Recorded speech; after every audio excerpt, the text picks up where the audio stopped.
દલિત બહેનો માતાઓના બળાત્કારમાં 49% અને દલિત અત્યાચારની ઘટનામાં 48% વધારો થયો છે। ગુજરાતની અંદર પણ ઉનાકાંડથી લઈને અત્યાર સુધી અને પૂર્વે પણ આ સરકારના શાસનમાં અનેક દલિત અત્યાચારની ઘટનાઓ આપણે જોઈ છે। પણ હવે તો હદ એ થઈ છે કે ભારતીય જનતા પાર્ટીના ધારાસભ્યનો દીકરો એ સત્તાના નશામાં, સત્તાના ઘમંડમાં જૂનાગઢના દલિત સમાજના આગેવાન રાજુભાઈ સોલંકીના દીકરાનું અપહરણ કરે, ગાડીમાં બેસાડીને ફિલ્મી સ્ટાઇલથી કિડનેપ કરીને એને લઈ જાય અને આરોપ છે કે એને સંપૂર્ણ નિર્વસ્ત્ર કરી એનું વિડીયો રેકોર્ડિંગ કરી જાણે જાનથી મારી નાખવાનો હોય એ પ્રમાણે એની સાથે મારપીટ કરવામાં આવી છે। આ ઘટનાને 72 કલાકથી વધુ સમય થયો હોવા છતાં આ ઘોર દલિત વિરોધી આરએસએસ અને ભાજપની સરકાર એ ગોંડલના ધારાસભ્યના દીકરાની ચરબી ઉતારવા તૈયાર નથી। શરૂઆતમાં તમે સાંભળ્યા તે વડગામના કોંગ્રેસના એમએલએ જિગ્નેશ મેવાણી છે।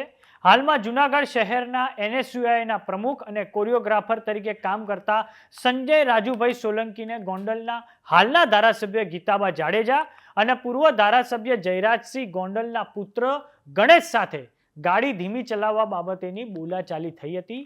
ત્યારબાદ રાત્રિના સમયે ગણેશ તેમજ તેના 10 સાગરીતોએ 3 ગાડીઓ સાથે આવી સંજય સોલંકીનું અપહરણ કરી ગયા હતા અને સંજય સોલંકીને ગોંડલ લઈ જઈ વિડીયો બનાવી મારવામાં આવ્યો હતો અને જૂનાગઢ સાબલપુર ચોકડીની નજીક કારમાંથી ઉતારી મૂકવામાં આવ્યો હતો।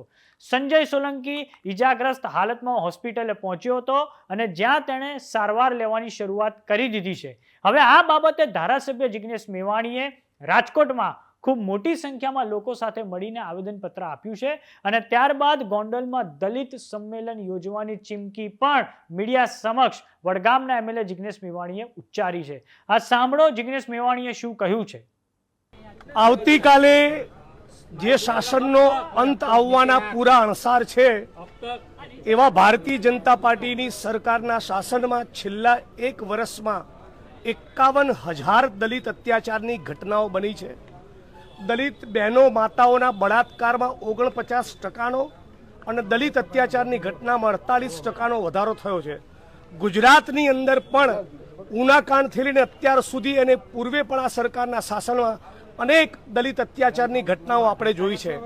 પણ હવે તો હદ એ થઈ છે કે ભારતીય જનતા પાર્ટીના ધારાસભ્યનો દીકરો એ સત્તાના નશામાં, સત્તાના ઘમંડમાં જૂનાગઢના દલિત સમાજના આગેવાન રાજુભાઈ સોલંકીના દીકરાનું અપહરણ કરે, ગાડીમાં બેસાડીને ફિલ્મી સ્ટાઇલથી કિડનેપ કરીને એને લઈ જાય અને આરોપ છે કે એને સંપૂર્ણ નિર્વસ્ત્ર કરી એનું વિડીયો રેકોર્ડિંગ કરી જાણે જાનથી મારી નાખવાનો હોય એ પ્રમાણે એની સાથે મારપીટ કરવામાં આવી છે।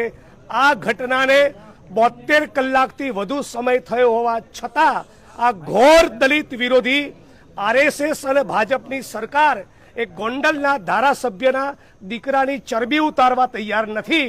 ત્યારે સમગ્ર ગુજરાતમાં આના ઘેરા પ્રત્યાઘાતો પડ્યા છે અને આજે રાજકોટ શહેરના તમામ પક્ષના દલિત સમાજના આગેવાનો અને ખાસ કરીને દલિત આંબેડકરવાદી ચળવળના મિત્રો આજે રાજકોટ કલેક્ટરના માધ્યમથી આવેદનપત્ર આપીને કહેવા માગીએ છીએ કે આવતા 24-48 કલાકમાં આ ગોંડલના ધારાસભ્યના પુત્રની ધરપકડ કરવામાં ના આવી તો સમગ્ર ગુજરાતમાંના ઘેરા પ્રત્યાઘાતો પડવાના છે।